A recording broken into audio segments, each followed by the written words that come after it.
So ఆయన స్థాయిలో ఆయన బాగానే చాలా బాగా చేస్తున్నారు. ఏం మార్పులు వచ్చినాయి ఈ 2 ఏళ్లలో? మీ మంగళగిరిలో ఏం చూశారు మార్పులు మీరు?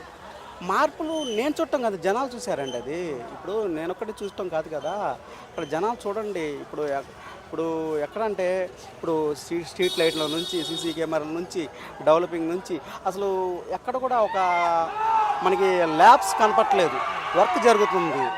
ఎయిమ్స్ ఇదంతా పిచ్చి చెట్లుగా ఉండే ఎయిమ్స్కి వెళ్ళే దారులు కానీ ఇదంతా కానీ ఒకప్పుడే ఇప్పుడు చూడండి రోడ్లు డెవలపింగ్ కానివ్వండి, ప్రతిదీ డెవలప్ కనపడుతుంది.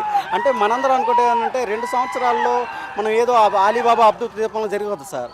ఇది లాంగ్ ప్రాసెస్. అది ఒక 5 సంవత్సరాలు పట్టచ్చు, 10 సంవత్సరాలు పట్టచ్చు. మనం ఇప్పుడు 2 సంవత్సరాలు ఏం మార్పు కడదు, 1 సంవత్సరం ఏం మార్పు కడదు. ఇది అభివృద్ధి అనేది ఎక్కడ కూడా స్ట్రక్ అవ్వదు, అది జరుగుతూనే ఉంటుంది. కాకపోతే అది కొంచెం ఫాస్ట్గా జరుగుతుంది, అది అంతే తేడా.